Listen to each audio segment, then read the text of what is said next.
ரூபாய் 3000 பொங்கல் பரிசு அறிவிப்புக்கு பின்னர் எடுத்த பிரம்மாண்ட கருத்து கணிப்பு முடிவுகள். விண்ணை தொட்ட திமுகவின் வாக்கு சதவீதம். அதாவது சட்டசபை தேர்தலுக்கு இன்னும் 2 மாதங்கள் மட்டுமே இருக்கும் நிலையில் 3 நாட்களில் 3 மெகா சம்பவத்தை முதல்வர் ஸ்டாலின் செய்திருக்கிறார். நேற்று அரசு ஊழியர்களுக்கான ஓய்வூதிய அறிவிப்பு வெளியான நிலையில் இன்று பொங்கல் பரிசு தொகை அறிவிப்பு வெளியாகியிருக்கிறது. அதேபோல் மாணவர்களுக்கான லேப்டாப் திட்டம் நாளை தொடங்க உள்ளது. இதனால் தேர்தல் ரேஸில் மற்ற கட்சிகளை விடவும் திமுக முந்தி இருப்பதாக பார்க்கப்படுகிறது. சட்டசபை தேர்தல் நெருங்கிவிட்ட நிலையில் அத்தனை கட்சிகளும் தேர்தல் பணிகளில் முடங்கிவிட்டுள்ளன. இந்த தேர்தலில் 4 முனை போட்டி நிலவும் என்று எதிர்பார்க்கப்படுகிறது. புதிதாக நடிகர் விஜய் களத்திற்கு வந்துள்ளதால் வெற்றி மற்றும் தோல்விக்கு இடையிலான வித்தியாசம் மிகவும் குறைந்த அளவில் இருக்கும் என்று எதிர்பார்க்கப்படுகிறது. இதனால் திமுக மற்றும் அதிமுக ஆகிய இரு கட்சிகளும் களத்தில் தீவிரமாக இயங்கி வருகின்றன. திமுக தொடர்ந்து 2வது முறையாக ஆட்சிக்கு வர வேண்டும் என்பதில் தீவிரமாக உள்ளது. அதற்கேற்ப ஒவ்வொரு வாரமும் ஒரு திட்டத்தை தொடங்கி வைப்பதோடு கட்டி முடிக்கப்பட்ட திட்டங்களையும் ஸ்டாலின் திறந்து வைத்து வருகிறார்.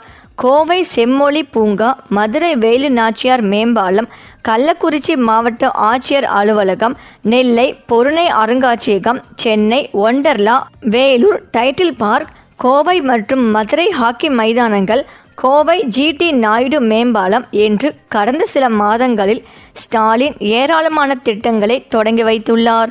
அது மட்டும் இல்லாமல் மகளிர் உரிமை தொகை விரிவாக்கம் செய்யப்பட்டுள்ளது. இந்த நிலையில் புத்தாண்டுக்கு பின் ஸ்டாலின் பல்வேறு மெகா அறிவிப்புகளை வெளியிட்டு வருகிறார். நேற்று அரசு ஊழியர்கள் மற்றும் ஆசிரியர்களுக்கான புதிய ஓய்வூதிய திட்டம் தொடர்பான அறிவிப்பு வெளியிடப்பட்டது. இதன் மூலமாக அரசு ஊழியர்களின் 23 ஆண்டு கால போராட்டத்தை ஸ்டாலின் முடிவுக்கு கொண்டு வந்தார். அதேபோல் நாளை 10 லட்சம் மாணவர்களுக்கான இலவச லேப்டாப் திட்டம் தொடங்கி வைக்கப்பட உள்ளது. பிப்ரவரி மாத இறுதிக்குள் 10 லட்சம் மாணவர்களுக்கும் இலவச லேப்டாப்களை கொடுத்து முடிக்க திட்டமிட்டுள்ளது. இந்த நிலையில் மக்கள் அனைவரும் எதிர்பார்த்த பொங்கல் பரிசு தொகையும் வெளியாகி இருக்கிறது. தமிழ்நாட்டில் உள்ள அரசு அட்டைதாரர்களுக்கு பொங்கல் பரிசு தொகுப்புடன் ரொக்கமாக 3000 கொடுக்க முதல்வர் ஸ்டாலின் உத்தரவிட்டுள்ளார். சாமானிய மக்கள் மத்தியில் மிகவும் எதிர்பார்க்கப்பட்ட அறிவிப்பாக கருதப்பட்ட சூழலில் இன்று அறிவித்திருப்பது பல்வேறு தரப்பினர் மத்தியிலும் வரவேற்பை பெற்று வருகிறது. மேலும் ஸ்டாலினின் இந்த அறிவிப்புகள் நிற்கப் போவதில்லை என்று பார்க்கப்படுகிறது. தேர்தல் நெருங்குவதற்கு முன்பாக இன்னும் சில சர்ப்ரைஸ்களை ஸ்டாலின் அளிக்க திட்டமிட்டுள்ளதாக விவரம் அறிந்தவர்கள் கூறுகின்றனர். பொங்கல் பண்டிகை முடிவடைந்த பின் அவை ஒவ்வொன்றாக செயல்படுத்தப்படலாம் என்று பார்க்கப்படுகிறது. மேலும் தமிழ்நாட்டில் கடந்த 2021ஆம் ஆண்டு அதிமுக ஆட்சி காலத்தில் பொங்கல் பண்டிகையொட்டி ரேஷன் கடைகளில் அரிசி அட்டைதாரர்களுக்கு பொங்கல் பரிசு தொகுப்புடன் ரூபாய் 2500 ரொக்க பணம் வழங்கப்பட்டது. அதன் பிறகு சட்டசபை தேர்தலில் வெற்றி பெற்று ஆட்சி அமைத்த திமுக 2022, 2023, 2024 ஆகிய ஆண்டுகளில் பொங்கல் பரிசு தொகுப்புடன் ரூபாய் 1000 ரொக்க பணத்தை வழங்கியது. ஆனால் கடந்த ஆண்டு பொங்கல் பரிசு தொகுப்பு மட்டுமே வழங்கப்பட்டது. ரொக்க பணம் எதுவும் வழங்கப்படவில்லை. இந்த நிலையில் 2026 பொங்கல் பரிசு தொகுப்புக்கு ரூபாய் 248 கோடி நிதியை ஒதுக்கீடு செய்து தமிழ்நாடு அரசு அரசாணை வெளியிட்டது. 1 கிலோ பச்சரிசி, 1 கிலோ சர்க்கரை மற்றும் முழு கரும்பு கொள்முதல் செய்வதற்கான இந்த தொகை ஒதுக்கப்பட்டுள்ளதாக கூட்டுறவுத்துறை தகவல் தெரிவித்தது. அது மட்டும் இல்லாமல் பொங்கல் பரிசு தொகுப்புடன் ரொக்க பணம் ரூபாய் 3000 வழங்கப்படும் என்றும் முதலமைச்சர் ஸ்டாலின் அறிவித்திருக்கிறார். மேலும் இதனுடன் வழக்கம் போல வேட்டி சேலையும் வழங்கப்படும் என்று தெரிவிக்கப்பட்டுள்ளது. இந்த பொங்கல் பரிசு மற்றும் பணத்தை நெரிசலின்றி விநியோகிப்பதற்காக தமிழக அரசு டோக்கன் முறையை அமல்படுத்தியுள்ளது. அதன்படி சென்னை உள்ளிட்ட தமிழகம் முழுவதும் ஊழியர்கள் வீடு வீடாக சென்று டோக்கன்களை விநியோகிக்கும் பணி தொடங்கியுள்ளனர். அந்த டோக்கனில் குறிப்பிடப்பட்டுள்ள தேதி மற்றும் நேரத்தில் பொதுமக்கள் தங்களுக்குரிய ரேஷன் கடைகளுக்கு சென்று பொங்கல் பரிசு தொகுப்பையும் ரூபாய் 3000 ரொக்கத்தையும் பெற்றுக்கொள்ளலாம் என அறிவிக்கப்பட்டுள்ளது. தமிழக அரசு வெளியிட்டுள்ள அறிவிப்பின்படி அனைத்து அரிசி குடும்ப அட்டைதாரர்களுக்கும் இலங்கை தமிழர் மறுவாழ்வு முகாம்களில் வகிக்கும் குடும்பங்களுக்கும் ரொக்கமாக ரூபாய் 3000 வழங்கப்படும் என்று கூறப்பட்டுள்ளது. இதனால் அரிசி அட்டை தவிர சர்க்கரை அட்டைகள் உள்ளிட்ட ரேஷன் அட்டைகளுக்கு இந்த டோக்கன் கிடையாது என்பது குறிப்பிடத்தக்கது. வரும் வியாழக்கிழமை ரூபாய் 3000 ரொக்க பரிசுடன் பொங்கல் தொகுப்பு வழங்கும் பணியை முதலமைச்சர் ஸ்டாலின் தொடங்கி வைக்கிறார் என்பது குறிப்பிடத்தக்கது. மேலும் தமிழ்நாடு அரசு ஊழியர்களுக்காக புதிய உறுதி செய்யப்பட்ட ஓய்வூதிய திட்டத்தை முதலமைச்சர் மு.க. ஸ்டாலின் சனிக்கிழமை தொடங்க வைத்துள்ளார். இத்திட்டத்தின்படி மாநில அரசு ஊழியர்களுக்கு அவர்களின் கடைசி அடிப்படை ஊதியத்தில் 50% உறுதி செய்யப்பட்ட ஓய்வூதியமாக வழங்கப்படும்.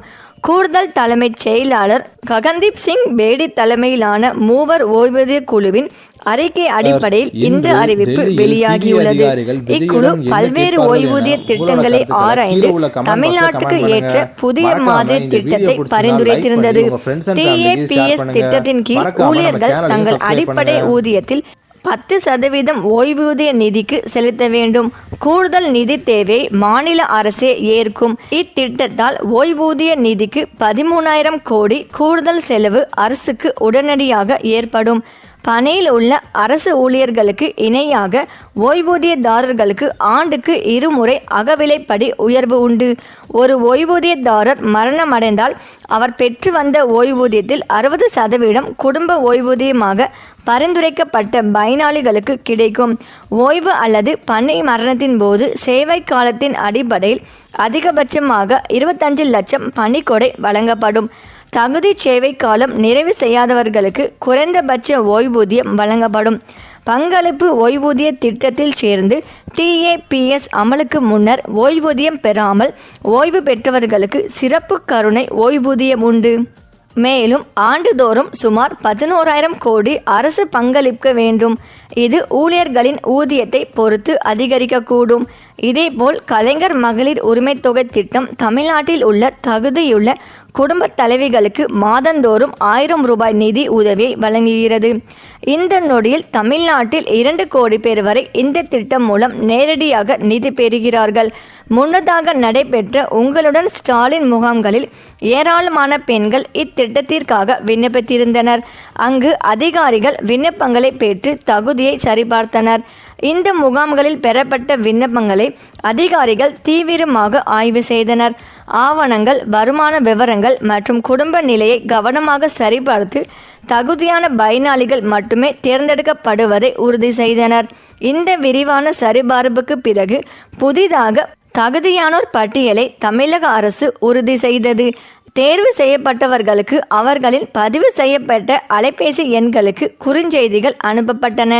அதன்படி கூடுதல் மகளிருக்கு கடந்த டிசம்பரில் இருந்து பணம் அனுப்பப்பட்டு வருகிறது. சரி, இந்த வீடியோ பற்றிய உங்கள் கருத்துக்களை கமெண்ட்ல சொல்லுங்க. மேலும் இந்த வீடியோ உங்களுக்கு பிடித்திருந்தால் லைக் பண்ணுங்க, ஷேர் பண்ணுங்க, மறக்காம நம்ம சேனலை சப்ஸ்கிரைப் பண்ணிக்கோங்க. தேங்க்ஸ் ஃபார் வாட்சிங்.